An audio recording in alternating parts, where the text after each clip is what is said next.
hello, ladies and gents of the web. This is me, Paul. Welcome back to my studio, Warsaw, Poland, to my humble YouTube channel.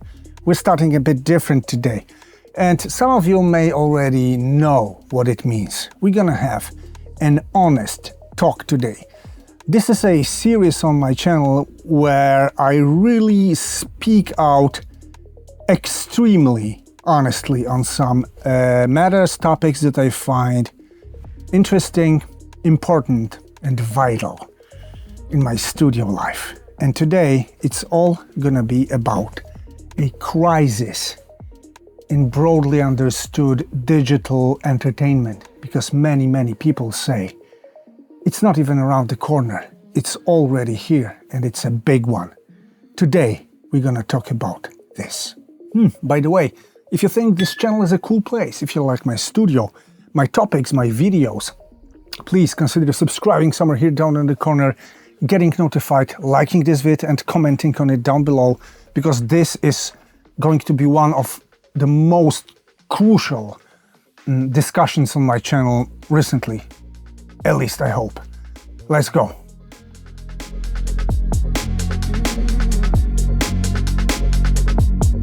Yes, my friends, crisis. And why do I want to speak about this crisis in digital entertainment?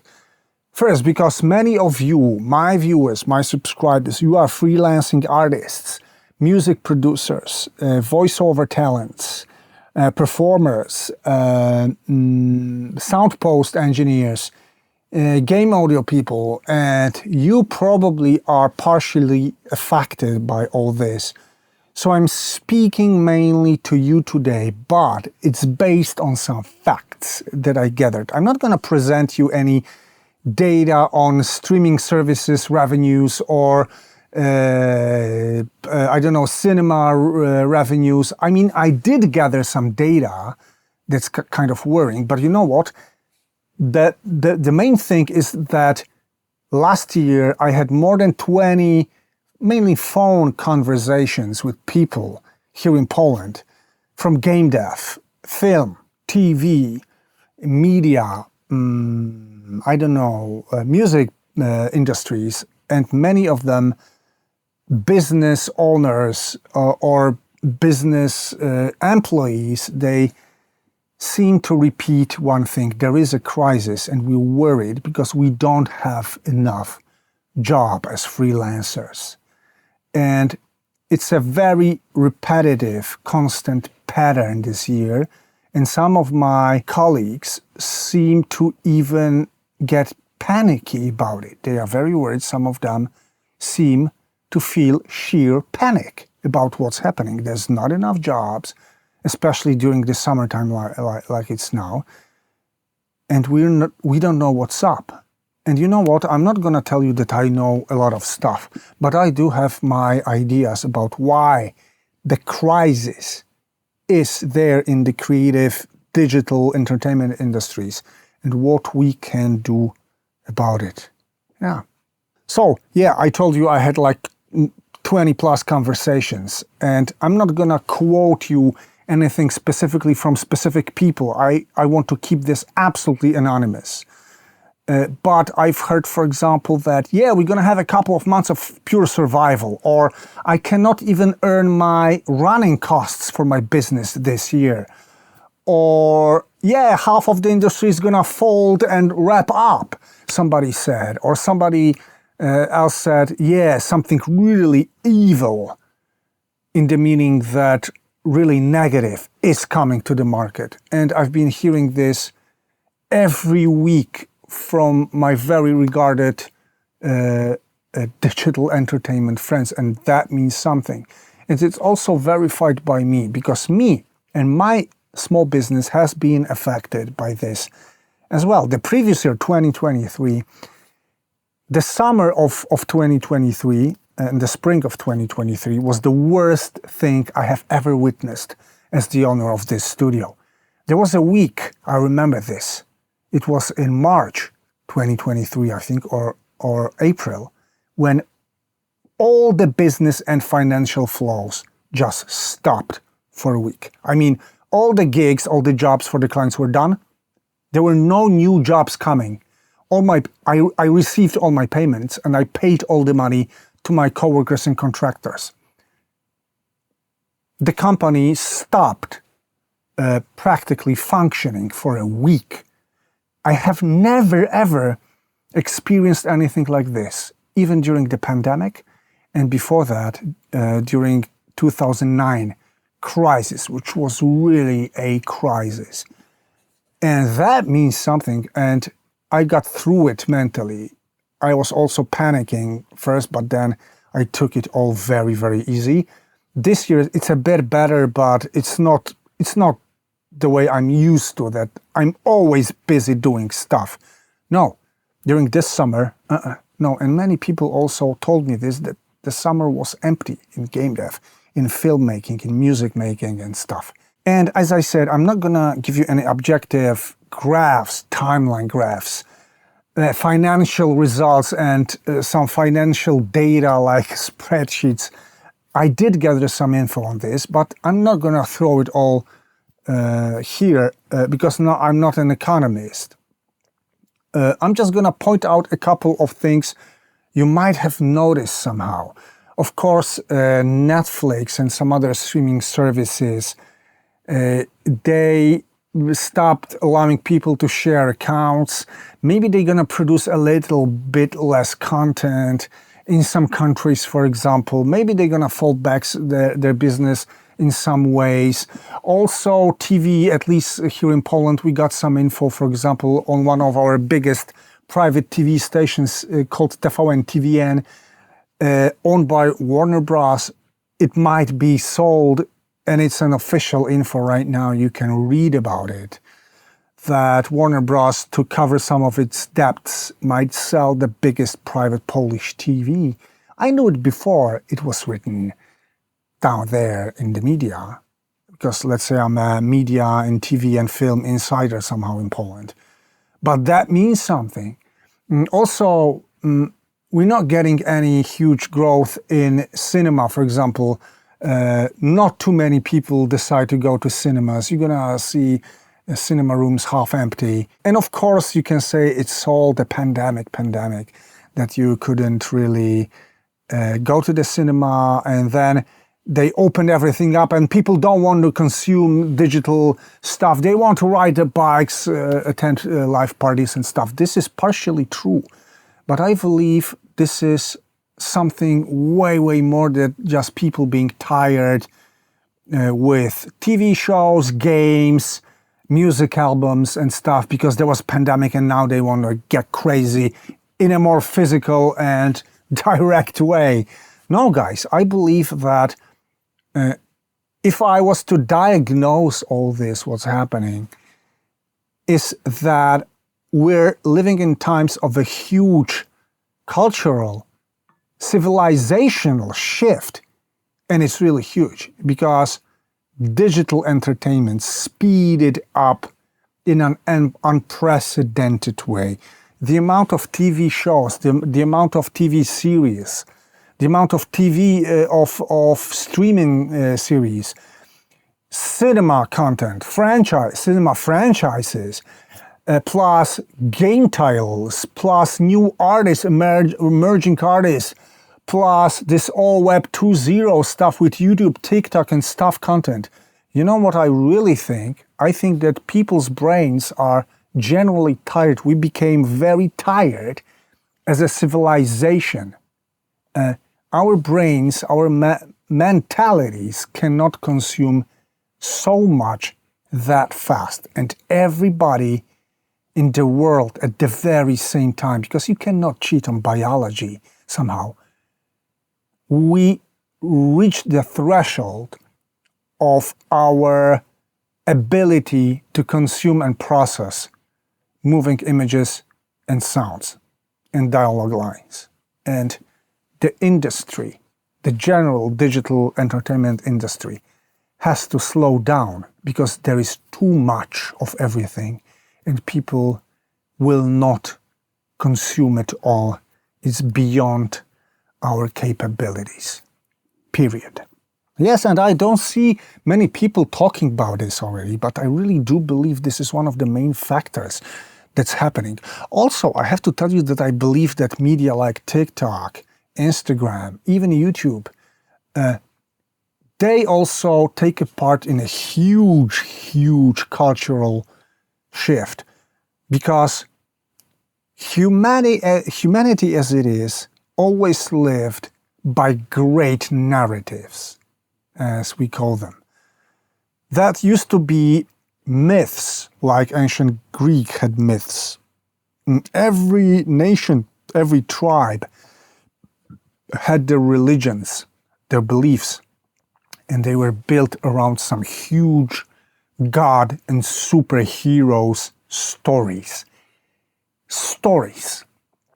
With all the respect to all the religions in the world, Christianity, Islam, Jewish religion, and any other religion in the world, these are all stories centered about some figures. I don't mean that it doesn't make you a believer or being a believer of a certain religion makes no sense. No, that's not what I want to say, remember.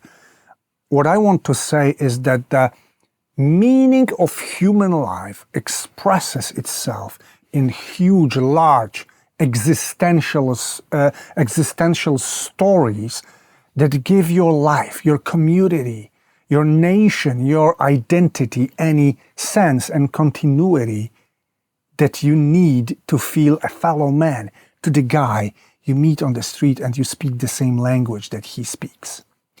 That's it.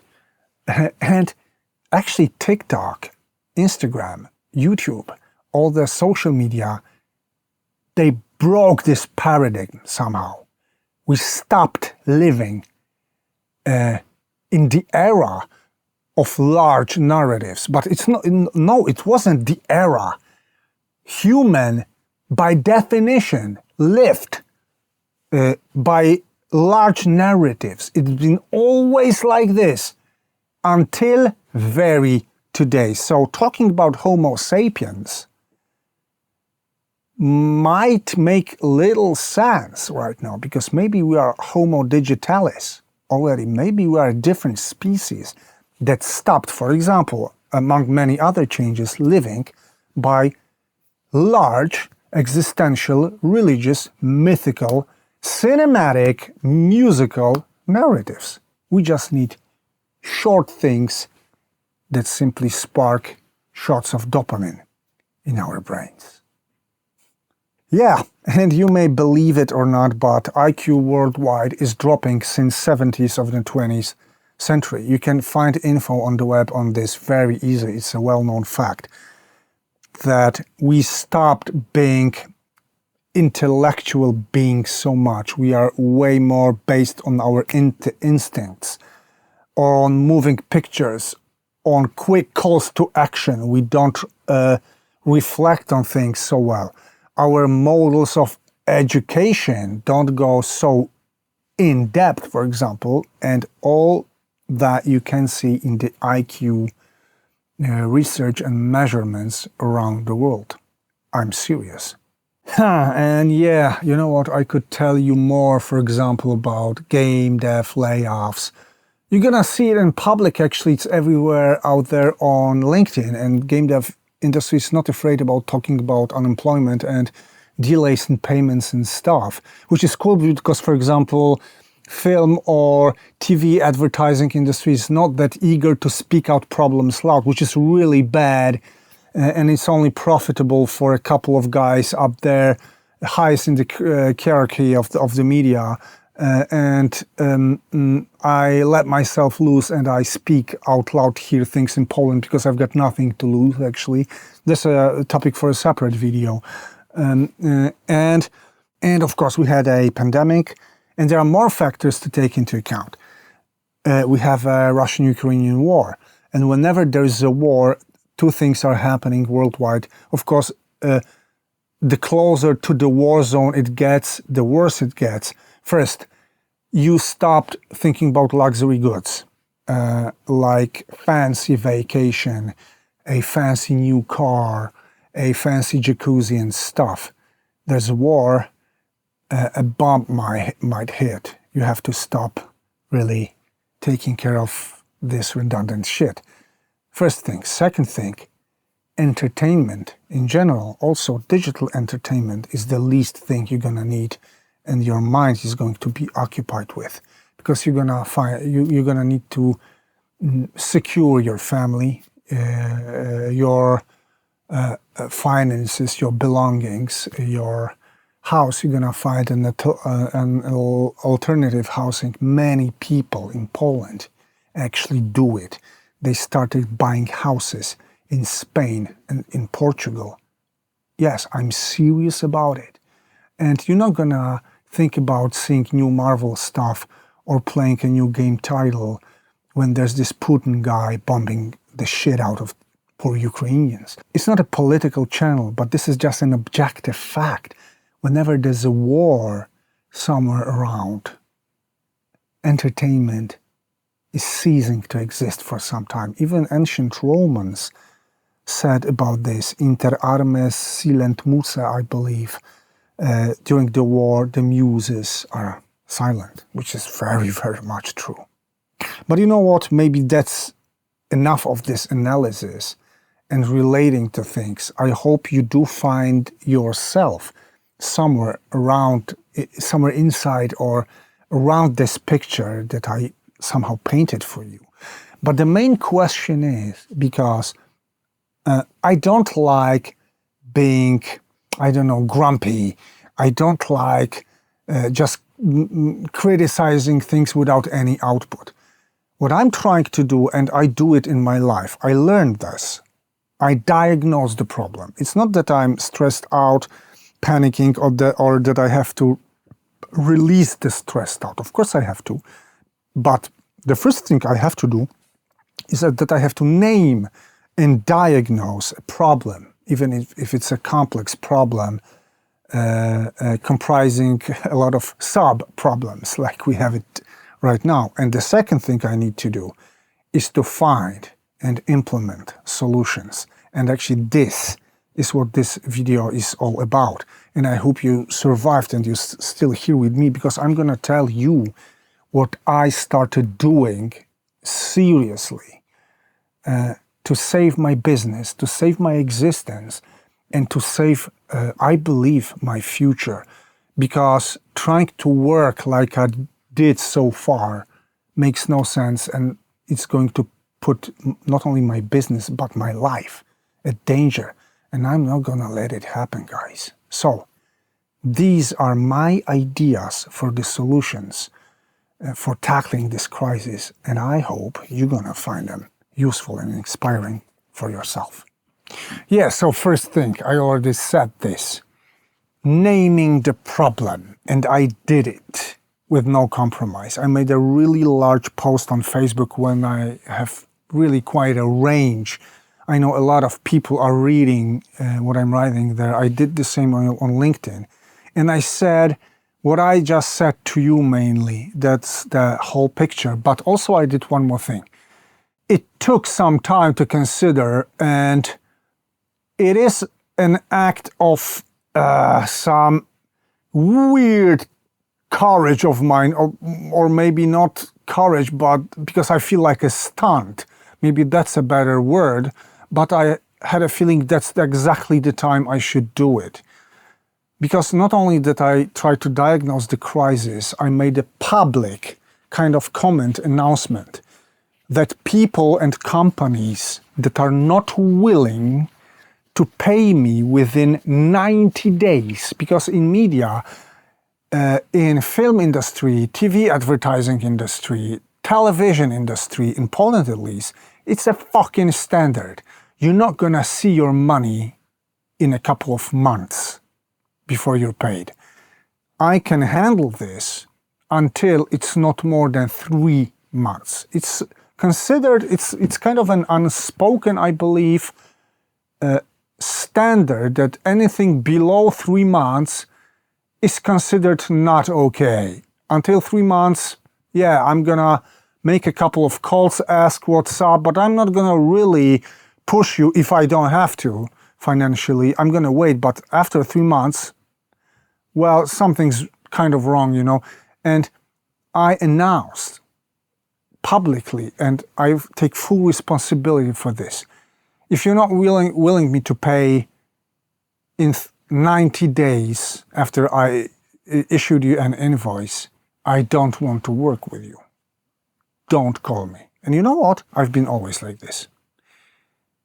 And I'm happy that I found this resources in me to finally admit it publicly that I never liked people and I never liked companies doing such stuff. To me, to my coworkers, etc. No, I never agreed to this, and I never wanted to take a part in it. But now it's not that I never wanted, that I don't want to take a part of it in it.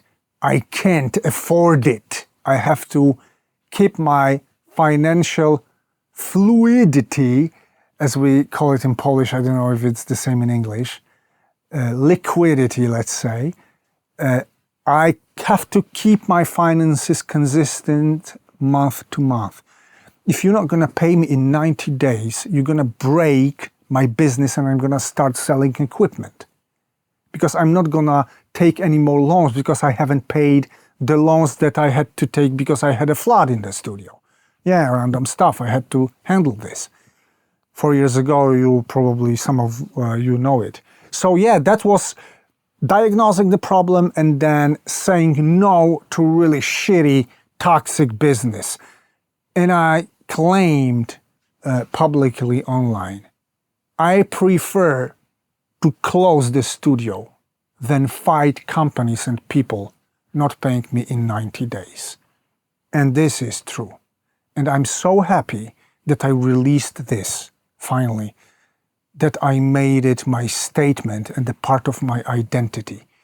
I prefer to close all this than to struggle like this, because I learned through almost 20 years of my career that it's going to lead me nowhere, even in good times.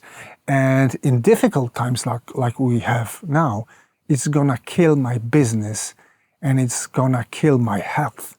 My mental, my physical health, God knows what else, and I'm not going to take a part in it. So, if you don't pay me in 90 days, please note, I'm not going to be nice to you after 90 days, and you better don't call me at all. Yeah, but of course, that's not only this to call it a solution for a crisis. Because I also decided that I'm gonna heavily invest into my own digital media, which is mainly my YouTube channel here. And I'm gonna try to develop it as much as I can. So yeah, I had this slowdown recently. I released less videos, but you know what? I probably am going to get back to 2 videos a week because I'm gonna have time for this. We do have a little bit less of work for now, and I'm gonna take advantage of it. I'm gonna also try to find new ways to monetize it. Not only ads inside the videos, but I started an affiliate program. And actually it gave me some revenue on just one plugin this month, Cyberdrive. You're gonna find a review, I think, here. Yeah, it gave me a nice review of 70 something pounds, I think, so far. Which is cool, like for 3 or 2 days of screening this video, making this video public. Plus, also, I have prepared some other options outside my regular studio life. These are the options I cannot tell you about right now because I need to send the contracts, I need to make things happen. But I'm gonna become probably, that's all I can say for you now, I'm gonna become an official educator for a really nice place. And it's gonna be official and it's gonna be something big. Because I know I can teach people how to do sound, music and stuff. I trained some people here in the studio and they all seem very happy with it. They seem very enthusiastic to what they learned. And I know they are really friggin' good right now because I tested them out myself. And I'm a demanding guy also. Yeah. Plus, there's one more announcement, and it's gonna be like 5% of this announcement because this is definitely not the time to talk about it. But I think I can safely state it that, let's say I'm considering working on and developing and releasing my own digital audio product. I really can't tell you anything right now. There's going to be proper time to talk about this, and I hope to talk about this a lot one day on my channel, but it's real. It's not like a very abstract idea, and I know how to make things happen in this regard. But for now, I really have to stay silent. That's a long road to go for me. Another thing that I considered, and also I started implementing this, I started getting ready. I am going to launch a second, smaller, yet centered around financial liquidity or fluidity. I mean, I'm gonna get my payments quite low, let's say, but I'm gonna get them on time. In a business that's not an audio business at all. I discovered a niche on the market. Don't worry, it's fully legal. And maybe I'm gonna tell you one day. First, I have to really prepare for this also. It's gonna take me a couple of months probably. But I discovered a niche that can get me a nice, constant income. It's not going to be fully passive or something, but I have a feeling I know how to organize it to make it simply not consuming all of my time. I think it can consume way less than half of my time, but it is going to give me stable revenue based on contracts signed every time, no delays, no weird talks about payments or stuff, just regular, constant flow of some basic cash. Yeah, and that's also definitely what I'm going to do. Plus, there's one more thing, and I'm really counting on it somehow, but also too early to talk about it. I applied for a couple of state-funded scholarships to compose, produce, and release my studio album. I'm not gonna tell you what this album is all about, but I had a plan of recording this album for, you won't believe, at least 14, 16 even years, and I haven't done it yet because I was always too busy. Probably now's the perfect time to get a small scholarship paid monthly and make this album finally happen. Yeah, I'm kind of counting on this all too. Yeah, so these are like my basic diagnosis and basic ideas for the crisis I have described here for you. I hope you can relate to this somehow. But you know, what's important is that it's not only a diagnose, and these are not only ideas or plans. I already implemented all this. That's why I can talk about it with confidence, because I already started this educational thing. It's going on. I have to talk out the things with some guys.